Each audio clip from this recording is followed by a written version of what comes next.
Man, Frieren Beyond Journey's End episode 7 was absolutely fantastic. It's one of those episodes where it feels like a lot of things happen and it feels like it was an extended episode, but at the same time, I want more. Like, do we have to stop there? Like, literally, Frieren's like, I'm pretty strong. You want to do this? No, I'm stronger than your boss. Do you really want to do this? All right, let's go. I like how she's like sitting there fiddling with her feet and stuff while he's standing there with his inner dialogue about how he has to take her out.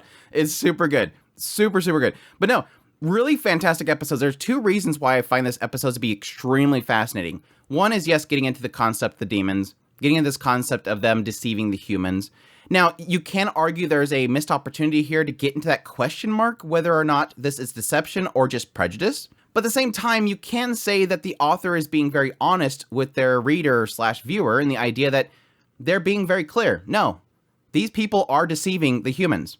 Let's not try to dance around this subject and make you go, oh man, they tricked me. They were actually really bad. No, they're just, that's not the reason for the story. And I like that. I like that the writer's like, no, that's not what I'm doing here. I'm not doing this whole prejudice and trying to pull the rug out from under you. I'm going to be honest with you. And this is what the story that I'm telling. It's really cool. But additionally, what I really like so much about this episode is that it really kind of paints Frieren as almost being somebody that, because of this issue that she has with really connecting with people, it's sort of her strong suit for fighting the demons. Everybody else lives emotionally. And so when they see a small looking child that is technically a demon, they go, oh, this poor child. It's what the demons want. When the child says mother, everybody goes, oh my gosh, ouch. She just wants her mother. Frieren's going, no. They don't have parental figures. They don't understand that concept. So no, this is a lie. It's really cool to see that everybody else is driven by emotion and Frieren's not, which seems to be her weakness, because we're seeing that with the story. This story is her learning those emotions, her learning those connections, her no longer thinking logically, but rather emotionally and connecting with people unlike she's never done before. But that's technically what makes her strong against demons. So it's kind of really cool. But yes, before I get into all that stuff, let's start off from the very beginning, jumping into the episode. I absolutely got a massive kick out of this opening segment, which, yes, we're kind of hitting on the idea of Flamma again, this idea, this legendary mage and how everybody's replicating these things over so many years. She's never once kind of ran into one, and they're kind of hitting on this idea of, because there's so many fake grimoires from her, that it kind of makes you start to believe that the whole thing was fake. But it seems like this was the point in which Frieren finally opened up that she knows who this legendary mage is. It seemed like it was a shock to Himmel when she said something effective, yeah, it's been so long since I've seen her, but I'm probably the only one that knows her face. And Himmel kind of had a little bit of shock there. So it does seem like this was the point in which she finally kind of introduced that. But additionally, this aspect that the legendary mage, according to Frieren, is the one who literally created or founded humanity's magic. Like, the magic of this world was technically created by her, which is one of those interesting things, because wouldn't that technically mean that every grimoire that she finds is technically something of the legendary mage? So she's found lots of things that are technically true. I guess just that it's not something that was specifically wrote by her. But that could be the reason why Frieren is seeking out all this magic. Why is she seeking out all these grimoires? It's because she's trying to collect all the knowledge of what her creation made. It's kind of an interesting thing that kind of adds on to her desire to walk the path that her party went. It could be that looking for these spells is also a thing that she's doing for her old master. It's pretty cool. But no, when she wakes up, Fern is just like, holy crap, she woke up early. We have to praise her. And so they go up there and they're all being nice to her, and she's just enjoying it because she did something as simple as waking up early. Stark, this entire episode, Stark is going to have to start to learn how weird Frieren is. It's kind of like one of those things where you spend so much time with Fern that Fern has kind of accepted how Frieren is. And now we get somebody else that gets to learn how weird Frieren is.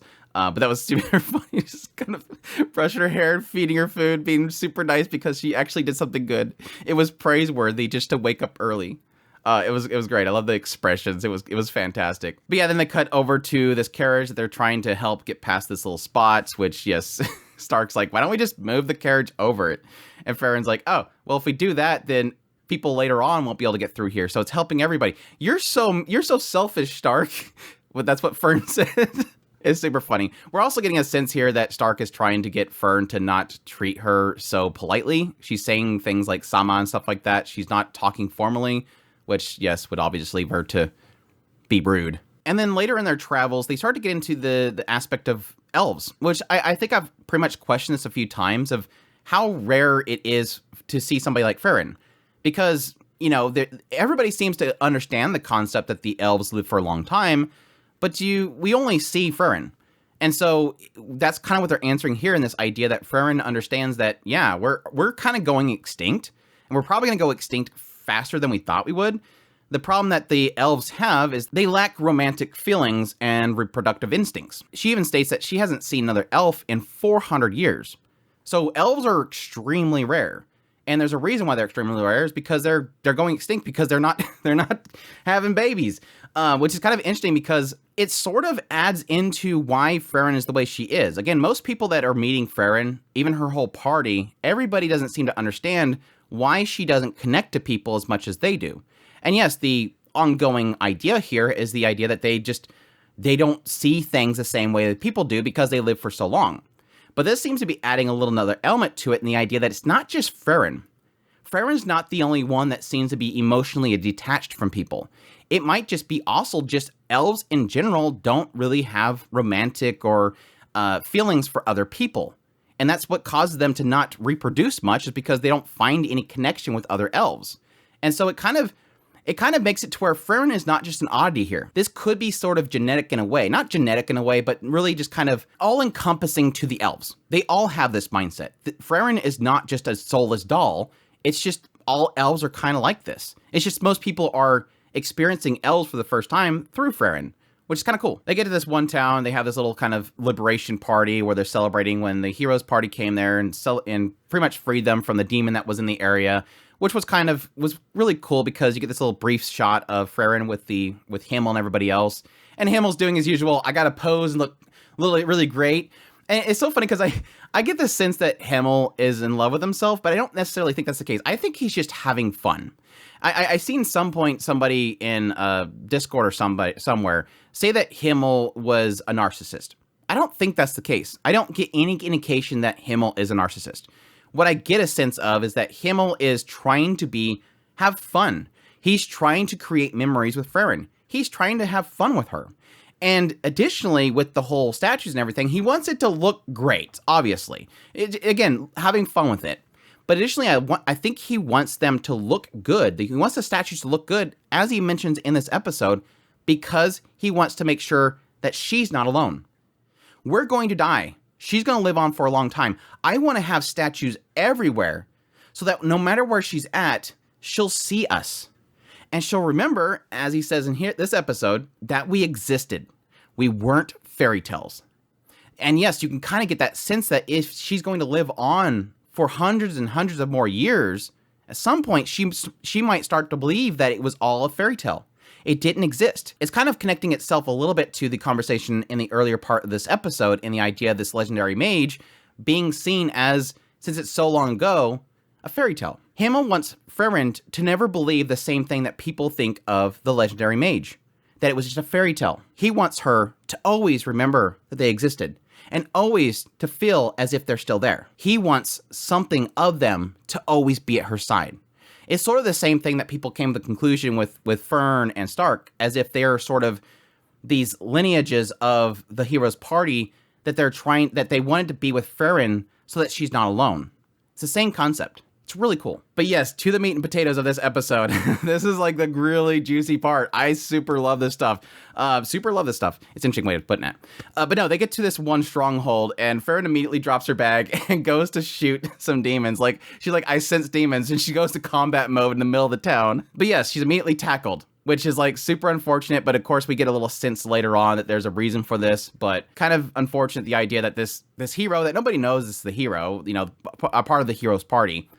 Frieren, from the hero's party, is being tackled in the middle of the street because she's literally going to destroy something that she fought for years to stop. But of course, we find out later on that the leader of this area seemingly is trying to lure them in the hopes of attacking them with their guard down, which he fails to do so because he's deceived. But now this first encounter is pretty crazy. One part I'm like, crap, why the hell are you tackling down Frieren? What the hell's wrong with you people? But additionally, this idea of, yes, these are apparently convoys. Like, these are people that are coming in here to create peace between the humans of this area and the demons. And Frieren's kind of showing that hostility in the middle of this town, and that's not going to do good for these peace talks. But yeah, this Lugner approaches Frieren, and he points out she has a bloodlust in those calm, cold eyes. Despite the fact that the townfolks hate them, they look at them as a person, even as they tremble. This idea that everybody around them, all the townsfolk, they hate these demons being in this town. But they still see them, they still look at them as like they're humans, whereas Frieren looks at them as wild beasts. The townsfolk see them as somebody that can communicate with and as something that is intelligent, whereas Frieren just sees them as something to slaughter. Instant hostility, essentially. And this is where we get into the topic of what they're essentially doing here. That demons imitate human speech, but they can't be communicated with. It's like a parrot that is able to repeat your words, but it's just repeating your words because that's what you want to hear. But if you sat there and tried to talk to them about politics, they're not going to give you some sort of answer as to what to vote for. They're just trying to do whatever you seek without actually creating meaning behind it. But no, I like the fact that the guy calls for her to be locked up, and Fern's just standing there stone-faced, and Stark's like, holy crap, they're locking her up. It kind of gives that sense of like, yeah, Fern's been through this a few times. Like, she's been to plenty of towns with Frieren where she gets locked up and she's like, ah, crap. Now she's going to ask me for a grimoire. I know that the moment I go see her in jail, she's going to say, ah, crap, 2 years, shrug, bring me some grimoires to read. And Fern's just like, crap, here we go again. Again, this is going to be Stark learning everything odd about Frieren that Fern has pretty much solidified in her head. But yeah, this is when we find out that Aura, the Guillotine, which is one of these 7 Sages of Destructions of the Demon King, has regained her powers.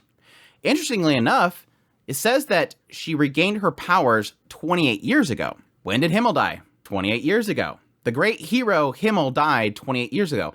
I don't know if that's just coincidence or if that's a connection somehow. Maybe the existence of Himmel in the world prevented them from getting their powers back, or did Himmel have some sort of seal that he carried with him that kept that power from them? I don't know if they'll get into that or if it's just convenience. But yes, they mentioned the fact that Himmel's party pretty much took out most of her followers and that she's building up again. And now they're seeking peace with the humans in the area. But this is where we get into the meat and potatoes. I really like this segment where Stark and Fern is talking to Frieren, and she's mentioned the idea that this is pointless. Stark's like, no, they're talking. They talk human tongue. That means we can find peace. That's a good thing, right? She's like, no, it's pointless to have talks with them. No matter what, demons are man-eating monsters. And this is where we get like this brief little flashback of Himmel and everybody else helping this one town. And that there's this demon there that killed this lady's daughter, and they're trying to hunt her down. But everybody stops, including Himmel, because the demon calls out for mom. And Frieren's like, all right, I'll handle it, don't worry. But then she gets stopped by the chief and Himmel. Because this demon is speaking their language, suddenly they have this desire to, well, maybe they can, repent for their actions. Maybe we can bring them in. Maybe we can coexist. And it seems that's the case because everybody's living with them. I mean, even the chief's daughter is having fun with the demon. They're out playing and everything like that. But then one day, the chief's dead. And here's the crazy concept here, because I love this stuff. I absolutely love this idea of trying to sort of create a logic for something that doesn't seem logical to human mind. And the idea that this demon essentially, because they wanted to live here in peace, because they wanted to exist here, there was one problem. The mother of the girl that this demon killed before looked at her with anger, wanted her dead. And so it felt the way to fix that is to kill the chief, take his daughter, and give it to her. Well, that'll replace what I took from you, and then you won't be angry at me. You won't want to kill me anymore because I gave you a daughter. I got a replacement for you. And Himmel's like, no, that's the chief's daughter. Oh, crap, I messed up. It's so creepy because it's like it's trying to create this logic within this demon that it's thinking, but it doesn't make sense to anybody else. Yeah, by numbers that makes sense. Minus daughter, I'll take daughter over here, and plus daughter. Everything good, right? No, because this is all a deception. It doesn't understand why that's so important. It doesn't understand why a daughter's important. Even when it's dying, it's saying mom again. And Frieren's like, oh, we're going with the mom routine again. Why are you saying that? Well, because it's a really powerful word. It's so easy to deceive you guys just by saying that one word. They've figured out that the idea of a small child-looking demon calling out for mom is going to cause everybody to hesitate. That's all they want. Whatever fools you. But yes, like I said earlier, this doesn't work on Frieren. Because she's so emotionally disconnected, unlike most people, she doesn't immediately... That doesn't tug at her heartstrings. Frieren doesn't get that. She thinks logically, so this thing before me is a demon. It's just mimicking us. But it said mom. Okay? They don't understand that. Like, these demons, this thing before you is calling out mom, but it doesn't have a mom figure. They don't understand the concept of, parental figures. Demons are like animals. They spend most time after birth in solitude. So they have no concept of family. Who are they even calling out to? They're doing it because it stops them from being killed. It's a wonderful, magical word. It's super interesting. It's super cool. And again, I think Frieren being there is so fascinating because it shows that disconnect. Just that whole backstory segment was just so perfectly portrayed. It's just that whole sense of the disconnect, like the disconnect between the humans and the demons. That idea of like, oh, well, this is a transaction, right? And that coldness that you can kind of hear in the demon, and that it doesn't understand any of this stuff. It's just literally doing it all for a means of not being killed. Oh, well, you need this. Here, have it. Ah, crap. I messed up again. Oh, well, I guess I'll use this kid as a hostage. Ah, crap. That didn't work either. Guess I'll say mom again. Again, it's all that like self-preservation, and it's all done in a way that is to deceive the humans, but at the same time, having no understanding whatsoever as to what it actually means. It's super cold. It's super creepy. It's super unsettling. At the same time, doing such a great job of portraying how these beings are just kind of, they're not human, and they're trying to be human. And I'm really curious to see how the writer is going to use that later on. I'm assuming this is not going to be simply as showing that these demons are just beasts, but probably just more of a showing of how disconnected that is. How they just don't see eye to eye whatsoever. Instinctual aspect that will never connect, even though some may want it to connect. I don't know that necessarily is the direction the writer actually wants to go. I think the writer just wants to simply put these as being kind of how they were putting, the legendary mage was pointing out that these are just beasts that at some point started to speak human, but they're still beasts, and thus they labeled them as something different than beasts, but still in that kind of same category. These are demons. These are ones that are seeking to deceive humans by speaking like them, but they're still wild beasts. They're still dangerous monsters. But again, that whole scene was just, oh, so beautifully portrayed. It's so, the music, that contrast, the unsettlingness of it. Again, that transaction that they're seemingly trying to do that just makes no sense to the situation whatsoever. And it's just horrific. But yes, that's where we thankfully have the writer just pretty much makes it clear. We jump over to Lugner, and he's like, that girl, she knows us. Like, she's not deceived like everybody else. She knows exactly what we are. Smart girl. She's the only one in this town that understands the true nature of us demons. There's only one reason a predator would speak their language, not to understand, but to deceive. But no, the troubling thing is that Graf, the leader of this place, brings them into this side room, and it's the room of his son. And he pretty much brings them in there in order to get revenge on them. My son died before, and now I'm gonna get my revenge. And I almost thought that it was like one of those, he's tricking them because, he knows they're deceiving them. But no, in actuality, it seems like, unlike Frieren, who just understands they're all deceiving them and to never trust them and always kill them, Graf just seems like he's driven by revenge. He just wants to bring them in, lure them in, have them lower their guard, and then kill them. But again, he falls for what the demons do. Deception through words. Bringing up the fact that, well, yeah, long ago, you all killed my father. I had the same setup. I kept my father's stuff just as they are. And I knew when I started, this part came up, I'm like, yeah, dude's just playing you, man. Don't fall for it, but Graf falls for it. I get a massive kick out of the fact that as they're leaving, this Lenny is like, what's a father? He's like, I don't know. He just literally pulled it out of his butt. He's like, oh, let's try this father thing. I heard the mother thing works really well. Since he's a father of this guy, let me talk about fathers instead. That's literally what Lugner's doing. He's like, unlike most of the time we bring up mom because it's this mysteriously powerful word, this guy's a father. So let me try the father thing. And it works. It's like he almost understands that if he brings up, well, you guys killed my mom, there wouldn't be much of a connection. But father, yeah, that's going to hit him in the soft spot. It's very simple, but so well portrayed, it just works. And that's kind of the thing that Frieren as a whole, this series has done for me so far, is this idea of simple concepts with massive impact. Everything is a simple concept with really intriguing ways of actually presenting it. But yeah, Lugner reveals that they're just trying to get them to lower their guard so that eventually they'll lower their shield in the name of peace, and then they'll come and invade.